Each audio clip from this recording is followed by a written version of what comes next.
내가 아버지께로부터 너희에게 보낼 보혜사 곧 아버지께로부터 나오시는 진리의 성령이 오실 때에 그가 나를 증언하실 것이요 그러므로 내가 너희에게 알리노니 하나님의 영으로 말하는 자는 누구든지 예수를 저주할 자라 하지 아니하고 또 성령으로 아니하고는 누구든지 예수를 주시라 할 수 없느니라. 우리 법정에서 어떤 사건을 심리할 때 가장 중요한 것은 뭐냐면 신빙성 있는 증거물입니다. 아무리 그 사건의 목격자들이 있고 유사한 사건의 대법원 판례가 있다 할지라도 아주 결정적인 증언과 증거가 있으면 다 이 재판도 뒤집어지게 됩니다. 그만큼 이 결정적인 증거, 결정적인 증언은 그만큼 중요합니다. 오랫동안 우리 인류가 직면했던 신앙적인 질문이 있습니다. 이 질문은 지금 우리에게도 동일한 질문이에요. 이 질문은 크게 두 가지인데 뭐냐면 예수가 과연 하나님의 아들이시며 그는 정말 하나님이시며 우리의 유일한 구원자가 되시는가? 이게 첫 번째 질문이고요. 두 번째 질문은 예수님께서 십자가에 죽으시고 피를 흘려 주셨는데 그 보혈의 피가 정말 모든 인류의 죄를 씻을 수 있을 것인가? 라는 질문을 계속해서 해왔습니다. 그리고 기원 이후에 이 인류는 그 질문 앞에서 항상 답을 해야 했습니다.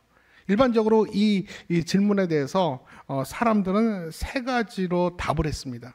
이 세 가지 답에 우리 모두가 참여되고 있는데 그 첫 번째는 뭐냐면 예수는 하나님이시며 우리의 유일한 구원자다라는 전통적인 신앙 고백을 가진 신앙인들이 있습니다. 저와 여러분처럼 예수는 그리스도시며 하나님의 아들이십니다.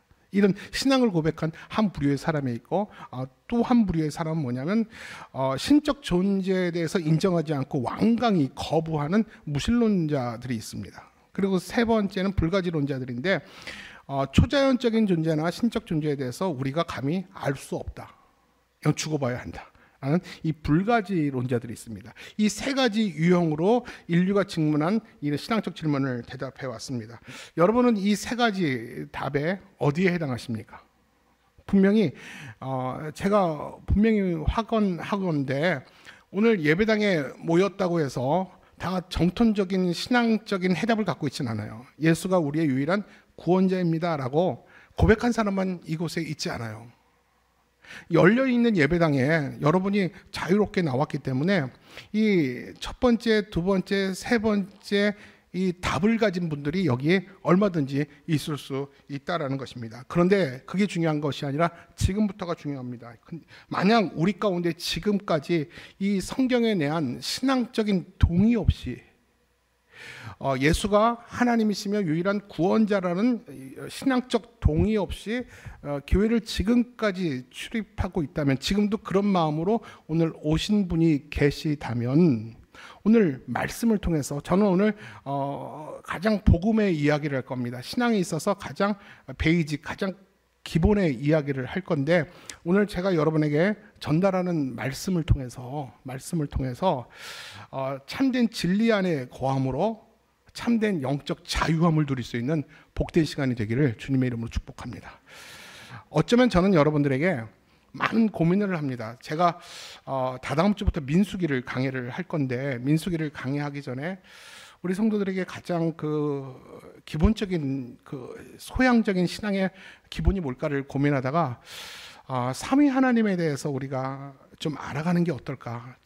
막연히 아는 게 아니라 구체적으로 과연 성령 하나님이 어떤 일을 하시며 성자 하나님이 어떤 일을 하시며 성부 하나님은 또 어떤 일을 하시는가에 대해서 우리가 구체적으로 알 뿐만 아니라 이해할 뿐만 아니라 깨닫는다면 신앙에 더 도움이 되지 않을까 이런 생각을 가지고 있기 때문에 민수기 강의에 앞서서 저는 이 삼위 하나님에 대해서 여러분과 함께 좀 나누기를 원합니다. 그 중에서 오늘 성령의 일, 성령 하나님에 대해서 나눌 텐데 오늘 말씀은 우리가 가지고 있는 신앙적 질문 예수는 과연 하나님이시며 유일한 구원자이신가에 대한 질문에 결정적인 증거가 될 수 있는 말씀이 오늘 말씀입니다. 오늘 26절 말씀 이 한 절 가지고 여러분과 함께 좀 깊이 나누기를 원하는데 오늘 말씀을 통해서 성령의 음성을 들으시길 바랍니다.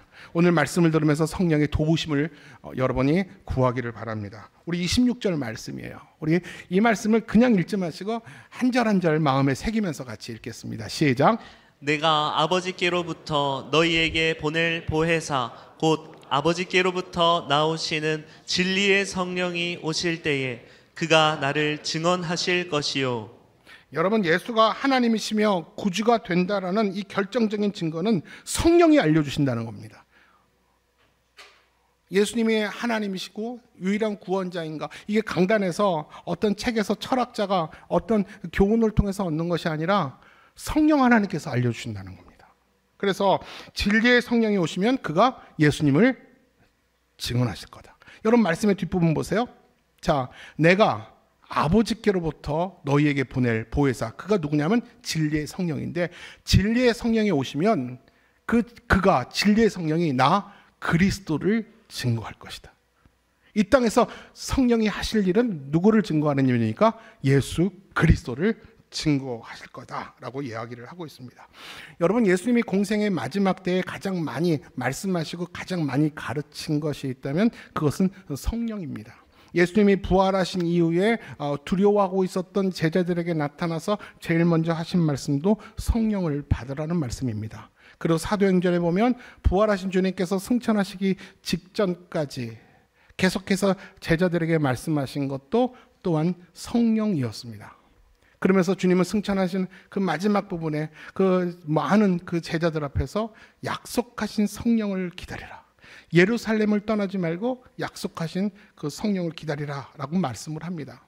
이 말씀은 뭐냐면 예수님께서 제자들이 그 무엇보다 성령을 기다리기를 원하셨어요. 성령을 받기를 원하셨어요. 그리고 그 성령을 체험하기를 우리 예수님은 원하셨다는 것입니다. 그리고 예수님은 성령을 기다리라고 말씀하면서 동시에 주신 말씀이 뭐냐면 성령이 너희에게 이르면 몇 날이 못 되어서 너는 성령으로 세례를 받고 그리고 내 증인이 되리라는 겁니다. 성령이 임하면 성령으로 세례를 받고 내 증인이 될 것이다. 이건 어쩌면 성령 받은 자를 향한 하나님의 사명이고 명령이라는 것입니다. 마침 예수님은 승천하신 이후 40일이 지나서 주님은 약속대로 마가의 다락방에서 성령을 기다리는 120문도 가운데 성령이 임하셨습니다. 그들은 성령으로 세례를 받고 그리스도의 증인된 삶을 살았어요. 그때까지 그들은 두려워서 입을 열지 못하고 숨어 살던 그 바퀴벌레처럼 그 어둠 가운데서 숨어 살던 그들이 성령이 오면서 성령은 그들이 입을 여시기 시작했어요. 그러면서 방방곡곡으로 성령이 오셨다고 예수 그리스도의 부활의 복음을 그들이 전하기 시작했습니다. 여러분, 그렇다면 우리가 이런 질문을 해야겠어요. 성령이 이 땅에 오신 이유가 뭘까? 성령이 왜 예수님이 승천하시면서 성령을 왜 이 땅 가운데 보내셨을까? 왜 성령이 필요했을까에 대한 첫 번째 질문에 우리가 답을 할 수 있어야 됩니다. 여러분, 성령이 이 땅에 왜 오셨습니까? 이것은 1차적인 목적은 성령은 예수님을 증거하기 위해서 이 땅에 오셨습니다. 여러분, 이 사실을 머릿속에 꼭 기억하십시오. 성령이 왜 오셨습니까? 예수님을 증거하기 위해서 성령이 이 땅에 오셨습니다. 자, 그러면 예수님은 26절 한 절의 말씀을 통해서 성령에 대한 네 가지 사실을 설명해 주고 있습니다. 26절 한 절 가운데 성령의 기능, 성령이 왜 오셨는지, 성령이 우리에게 어떻게 역사하는지 이 네 가지를 우리에게 알려주고 있어요. 그 첫 번째는 뭐냐면 예수님께서 성령을 세상에 보내셨다라는 것입니다. 여러분, 이 땅에 성령을 보내신 분은 예수 그리스도입니다. 성경에서 내가 아버지께로부터 26절에 보니까 내가 아버지께로부터, 예수님은 평상시에 성령을 말씀하면서 뭐라고 말씀하냐면 내 자신이 떠나야지만 성령이 온다. 내가 떠나는 것이 너에게 유익하다. 내가 떠나야지 또 다른 보혜사 성령이 너에게 온다라는 말을 합니다. 우리 요한복음 16장 7절 말씀이에요. 시작. 그러나 내가 너희에게 실상을 말하노니 내가 떠나가는 것이 너희에게 유익이라. 내가 떠나가지 아니하면 보혜사가 너희에게로 오시지 아니할 것이요 가면 내가 그를 너희에게로 보내리니. 내가 그를 너희에게 보내리니, 예수 그리스도가 성령을 이 땅에 보내신다는 겁니다. 그래서 성령께서 지상에 오시는데, 이 땅에 오시는 데 있어서 결정적인 역할을 하는 분이 바로 예수 그리스도라는 겁니다. 예수님이 떠나시면서 성령을 이 땅 가운데 보내셨다는 거예요. 두 번째는요, 성령은 하나님 아버지께로부터 나오는 것입니다. 내가 아버지께로부터 너희를 보냈다. 그래서 예수님이 보내셨지만 그 성령은 하나님이 만드신 피조물이 아니라 삼위 하나님으로부터, 성부 하나님으로부터, 아버지께로부터 나온 하나님의 영이 바로 성령 하나님이다라는 것입니다. 세 번째는 성령은 곧 보혜사라는 겁니다. 여러분, 보혜사 많이 들어보셨죠? 헬라어로 파라클레토스라는 말인데 이 말은 여러 가지 의미가 있어요. 옆에서 도와주는 분, 위로자 또는 우리의 변호자. 예수님은 요한복음 14장 16절에 보니까 또 다른 보혜사를 너희에게 보내겠다라는 말을 했어요. 또 다른 보혜사. 이 말의 의미는 뭡니까? 또 다른 보혜사가 성령이라면 본인도 보혜사라는 것입니다. 이는 성령이 예수님 같은 역할을 한다는 거예요. 다시 말하면 그 제자들은 예수님을 떠나는 걸 두려워했어요. 왜냐하면 예수님은 그동안 우리에게 위로자였잖아요. 변호자였잖아요. 우리 곁에서 우리와 동행하시면서 우리를 따뜻하게 안아주신 분이었잖아요. 마찬가지로 내가 떠난다 할지라도 성령이 또 다른 보혜사가 되어서 나처럼 내가 없을지라도 너희를 위로할 것이다. 그런 의미에서 또 다른 보혜사를 너에게 보내겠다라고 말합니다. 여러분, 성령 하나님은 여러분을 위로하시는 하나님의 영이실 줄 믿습니다. 그리고 마지막 네 번째 보혜사는 곧 진리의 성령입니다. 우리 요한복음 16장 13절에 보니까 시작. 그러나 진리의 성령이 오시면 그가 너희를 모든 진리 가운데로 인도하시리니. 여러분, 성령은 진리의 영입니다.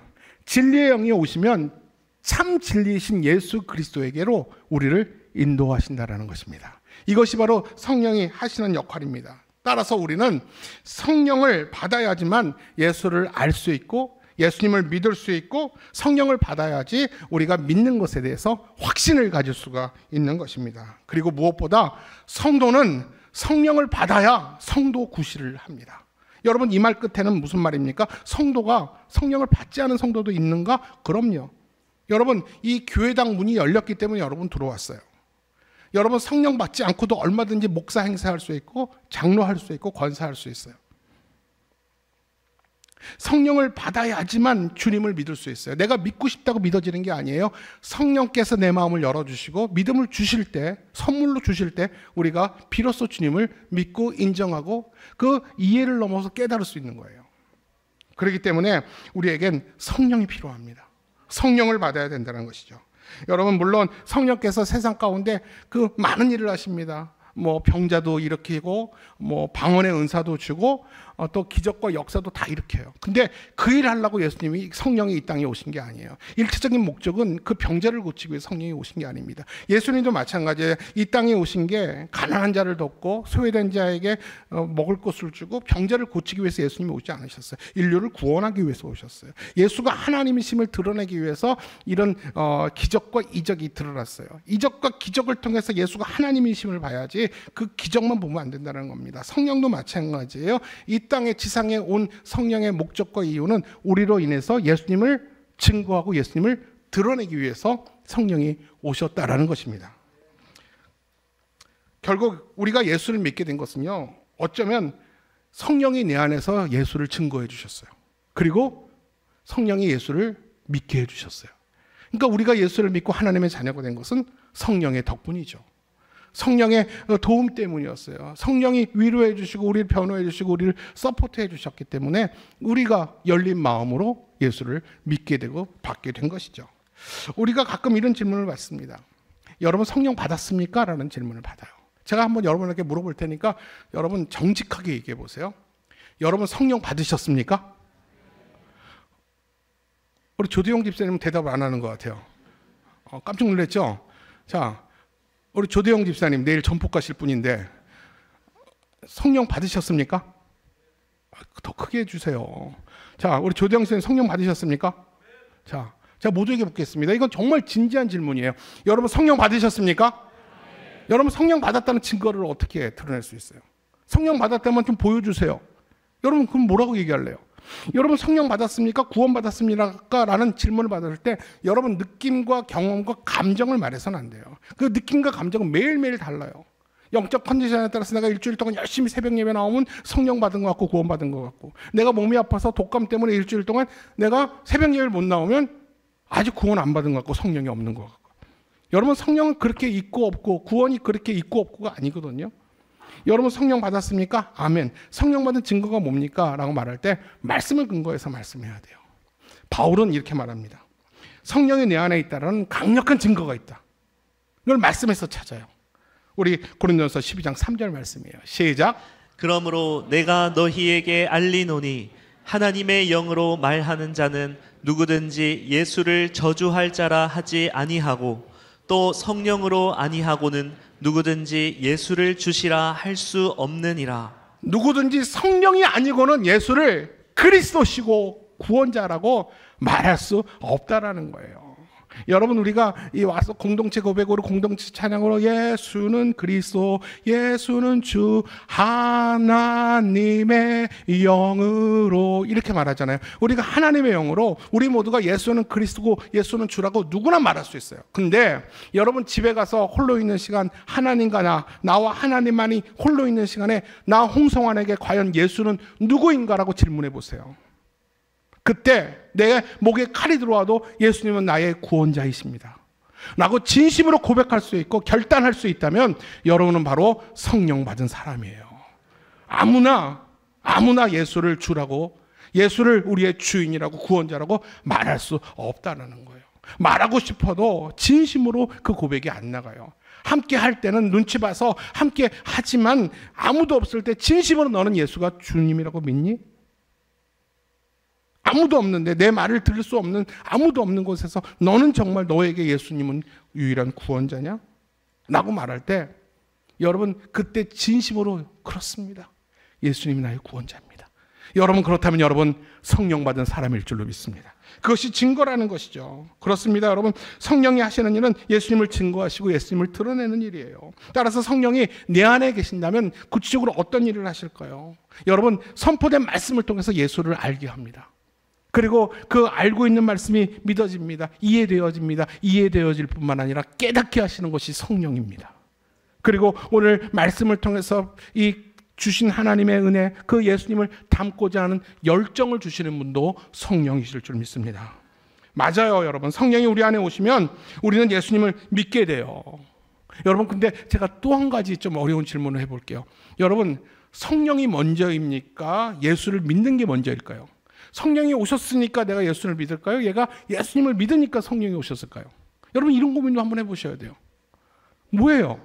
우리가 제자훈련 시간에 자주 다루게 되는데 동시다발적으로 일어나죠.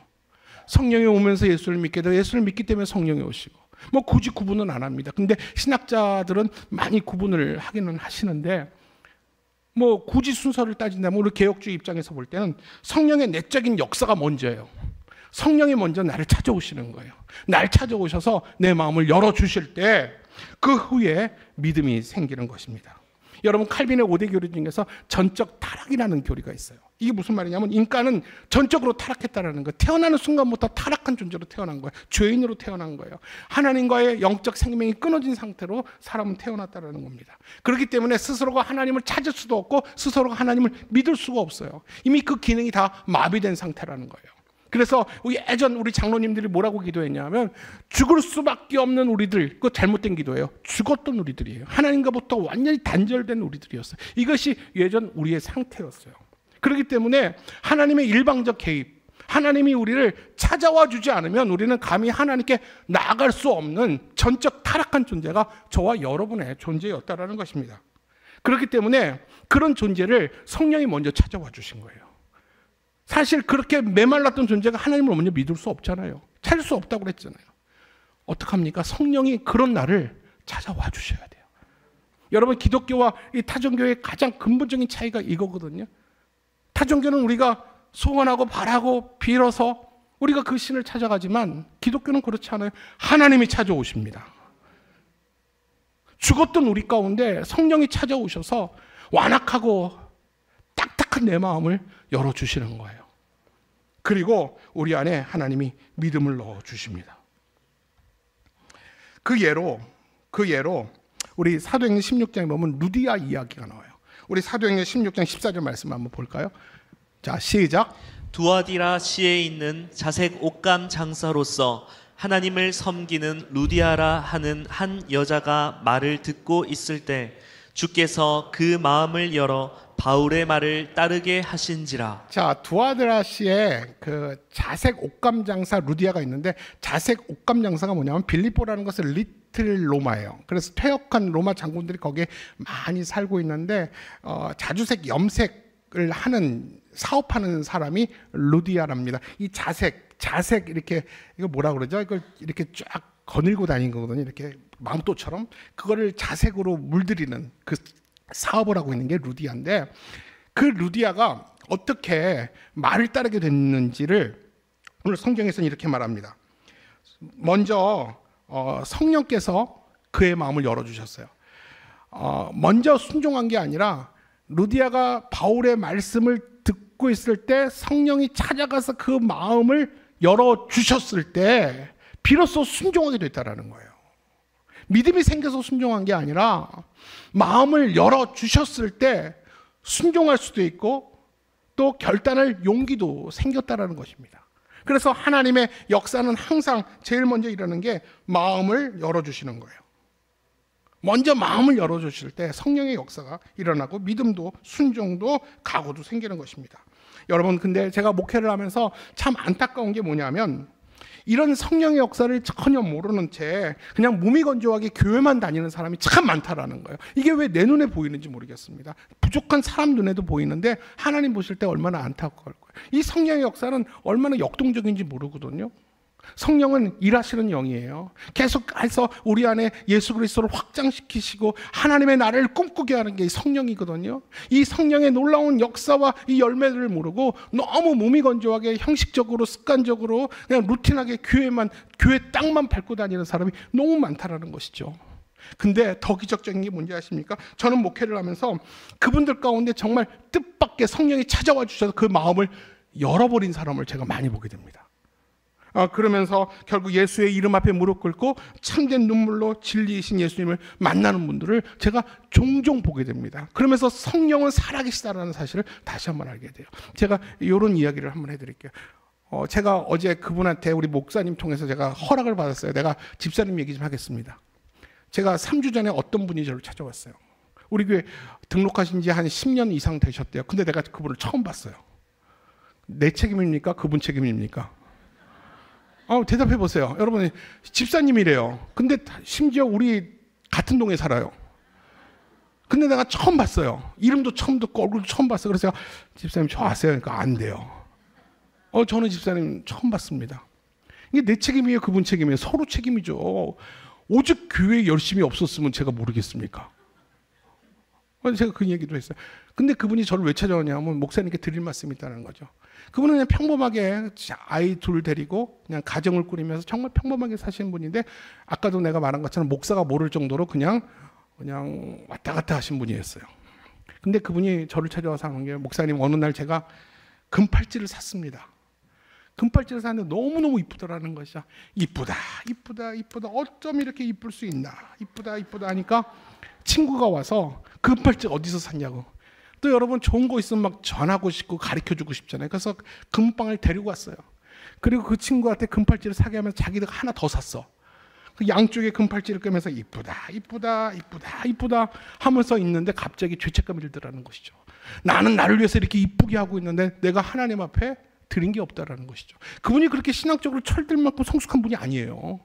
그냥 교회를 왔다 갔다 하는 분인데 어떻게 갑자기 그런 마음이 생겼을까요? 왜 그런 마음이 갑자기 꿈틀거렸을까요? 그래서 그분이요, 그 순간부터 마음의 죄책감을 이기지 못해서 예배에 나오면서 하나님을 만나기 시작했어요. 그래서 새벽 예배 안 빠지고 매주 나와요. 눈물로 완전히 거듭났어요. 여러분, 이게 성령께서 뜻밖의 그를 찾아와 주셔서 그를 만나 주신 거죠. 그 마음을 완악하고 딱딱하고 굳어있던 마음을 하나님이 열어주신 거예요. 성령이 열어주시니까 그때부터 믿음도 생기고 예배가 소중하고 이 기도가 기쁨으로 기다려지는 것이죠. 여러분, 그동안 감흥 없이 찬송 부르고 말씀을 듣던 자가 어느 날 갑자기 가슴이 뜨거워지고 눈물이 나고 말씀이 들려질 뿐만 아니라 깨달아지는 이런 은혜, 내가 이렇게 살면 안 될 것 같은 이런 아픔과 후회가 찾아오는 것, 여러분, 이런 크고 작은 경험들이 다 있을 거예요. 제가 정말 말하고 싶은 이야기가 많은데 그 누군가의 개인적인 이야기이기 때문에 제가 차마 나눌 수 없는 문제인데, 제 안에 그런 목회하면서 그런 경험들을 제가 너무 많이 봐요. 저를 찾아오더라고요. 저를 찾아오더라고요. 무릎으로 눈물로 이렇게 저를 찾아온 사람도 있어요. 제가 깜짝 놀랐어요. 왜 우세요? 왜 무릎 꿇으세요? 하는 분도 계세요. 성령이 역사하시면 그렇게 그 사람을 변화시키더라고요. 이게 바로 성령이 내 안에 있다는 증거입니다. 우리는 예수를 믿고 구원받은 것으로 신앙이 끝나는 게 아니에요. 여러분, 신앙은 단순하지 않아요. 내가 예수 믿고 구원받는다. 여러분, 그렇게 생각하는 것이 절대 아닙니다. 신앙생활은 성령 생활이에요. 그렇기 때문에 그 이상의 영적 상태를 경험하는 것이 신앙생활입니다. 성령님은 예수님을 증거하기 위해서 이 땅에 오셨어요. 그 성령님이 내 안에서 예수님을 증거하기 위해서 구체적으로 세 가지 일을 내 안에서 합니다. 이 세 가지를 제가 짧게 소개를 할게요. 그 성령이 내 안에서 하는 첫 번째 일은 뭐냐면, 성령은 우리에게 성경을 이해시켜 줍니다. 여러분, 성경은 아는 것이 아니라 알아지는 거예요. 여러분, 예수님의 사랑을 아십니까? 여러분, 예수님의 사랑을 이해하십니까? 여러분, 예수님의 사랑에 감복하십니까? 여러분, 십자가의 그 사랑을 우리가 연구해서 논리적으로 설득력 있게 우리가 설득을 당했기 때문에 십자가의 사랑에 감격하는 거 아니에요. 성령께서 내 마음을 열어주시고 십자가의 사랑을 하나님께서 느끼게 하시는 거예요. 그때 십자가의 사랑을 우리가 비로 말할 수 있고 십자가의 사랑을 경험할 수 있는 것입니다. 여러분, 성경의 부활 사건도 마찬가지예요. 기적도 구원의 사건도 다 마찬가지예요. 성령께서 우리의 마음을 열어주셔야 돼요. 우리의 마음을 열어주실 때 우리가 그 모든 사실을 믿어질 수 있고 아멘할 수 있고 우리가 그 말씀 앞에 감격할 수 있는 것입니다. 두 번째, 성령은요, 죄에 대해서 우리를 깨닫게 하세요. 만약 내 안에 성령의 임재를 말하면서도 내 자신의 죄를 깨닫지 못하고 있다면 성령의 역사는 이건 잘못된 것이죠. 여러분, 성령의 역사의 필연적인 것은 뭐냐면 내 안에 죄를 깨닫게 하는 회개예요. 성령의 임재를 말하면서 죄의 문제가 여전히 있다. 성령과 죄가 여전히 함께 대등하게 있다. 여러분, 그것은 잘못된 것입니다. 죄의 문제가 해결되지 않는 한 여러분, 절대 성령의 역사는 일어나지 않습니다. 여러분, 성령이 내 안에 와서 제일 먼저 하는 거 뭐라고요? 죄책감이에요. 내 죄를 깨닫게 하는 거예요. 이쁘다 하다가 나는 하나님께 드린 게 아무것도 없는데, 철저히 하나님 앞에 무릎 꿇고 회개할 때, 그러면서 그 죄가 무너지고 허물이 무너지면서 예수님을 만나는 결정적인 순간이 오는 것이죠. 여러분, 여태까지 타인의 허물만 지적하며 살던 내가 내 자신의 허물을 보이기 시작하고 그랬다면 이것이 바로 성령이 내 안에 있다는 역사입니다. 평상시에 예전과 다르게 죄에 대해서 어느 순간부터 브레이크가 작동되기 시작했다면 이것도 성령이 내 안에 계시다라는 증거입니다. 마지막으로 성령은요, 우리 안에 믿음을 갖게 합니다. 성령은요, 예수님의 십자가의 사건을 그 누군가의 문제가 아니라 나의 사건으로 믿어지게 합니다. 내 죄와 허물을 위해서 예수님이 십자가에 돌아가셨으므로 알게 하고 확신하고 믿게 해주는 것이 이 내적 증거가 바로 성령의 역사라는 것입니다. 우리가 구원받은 사실을 어떻게 알 수 있습니까? 우리가 성령 받았다라는 사실을 어떻게 알 수 있습니까? 아까도 말했지만 어떤 느낌과 어떤 경험에 치우쳐서는 안 됩니다. 그 모두 성경의 말씀에 근거해서 이야기를 해야 됩니다. 따라서 우리는 이 성경의 증거와 성령의 내적 증거가 합쳐져서 우리는 예수를 알고 예수님을 믿고 그 하나님을 사랑하게 되는 것입니다. 늘 이 사실을 기억하면 좋겠습니다. 성령님은 예수님을 증거하고 드러내시죠. 여러분, 연극 무대에서 주인공이 등장할 때 되면 이 핀 조명이 항상 이 주인공에 맞춰집니다. 왜 그럴까요? 모든 관객들이 이 주인공만 바라보도록 돕기 위함입니다. 어느 날 이 조명 기사에 어린 아이가 있었는데 아빠의 직장을 따라왔어요. 이 소극장에 아빠가 어떤 일을 하는지 보고 싶어서 따라왔습니다. 그리고 아빠 뒤에 앉아서 아빠가 어떤 일을 하는지 보고 있는데 이 아이의 마음속에 불만이 하나 있는 거예요. 왜 우리 아빠는 왜 무대에 나가서 사람들에게 박수를 받지 않지? 왜 이 어두운 곳에만 있지? 저 환한 곳에 나가서 왜 사람들에게 보이는 곳에 있지 않지? 마음이 속상해서 이 아이가 이 아빠한테 묻습니다. 아빠 언제 무대에 나가? 아빠는 왜 어두운 곳에 있어? 언제 사람들에게 보일 거야? 정말 아이 같은 질문이죠. 그러자 아빠가 이렇게 말합니다. 내 역할은 사람들이 나를 보게 하는 것이 아니라 주인공을 더 잘 드러내게 하는 거야. 이런 이야기를 합니다. 여러분, 성령님도 마찬가지입니다. 성령님도 마찬가지예요. 요한복음 16장 14절에 예수님께서 말씀하시기를 성령이 내 영광을 나타낸다라고 말합니다. 성령이 오시면 내 영광을 나타낼 것이다. 여러분, 성령이 자신을 드러내고 자신을 돋보이기 위해서 이 땅에 오시지 않으셨어요. 예수님을 드러내고 증거하기 위해서 예수님이 이 땅에 오신 줄로 믿습니다. 여러분, 말씀을 정리합니다. 말씀을 시작하면서 법정에서 사건을 심리할 때 결정적 증거가 나오면 재판에서 이길 수 있다고 그랬습니다. 여러분, 성령님이 우리 안에 생명과 구원이 있음을 증거해 주시고 증언해 주십니다. 우리가 언젠간 하나님의 재판의 앞에, 심판대 앞에 다 설 날이 있습니다. 믿는 자나 믿지 않는 자나 사람은 다 하나님의 재판대에 있을 수 있습니다. 그때 우리를 누가 변호해 주겠습니까? 성령 하나님이 하나님을 향해서 저 사람은 성령의 사람입니다. 저 사람은 구원받은 사람입니다. 이 사람 마음 가운데 예수로 충만한 사람입니다. 예수와 복음을 위해서 평생을 산 사람입니다. 누가 증언합니까?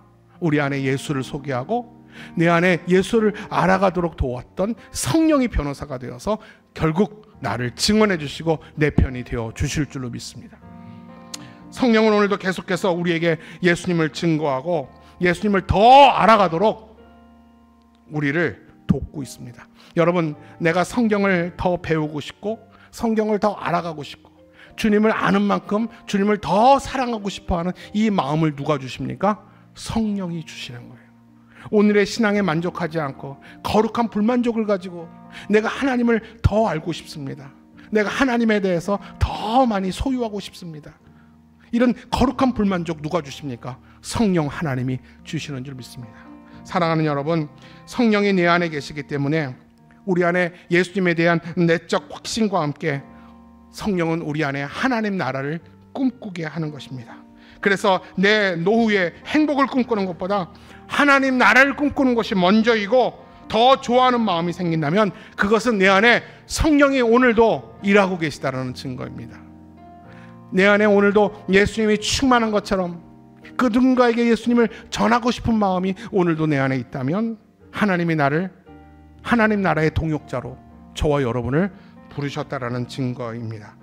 사랑하는 성도 여러분, 오늘도 저와 여러분 안에 성령이 충만하길 바랍니다. 그래서 성령이 우리 안에 춤을 추길 바랍니다. 성령이 우리 안에서 기뻐하기를 바랍니다. 그래서 예수로 살고 예수로 죽어도 여한이 없는 성령의 사람이 되어서 평생 하나님께 영광 올려드리며 그 성령 충만함으로 말미암아 다윗처럼 하나님께 춤추며 예배하는 열렬한 예배자들이 다 되기를 주님의 이름으로 축복합니다.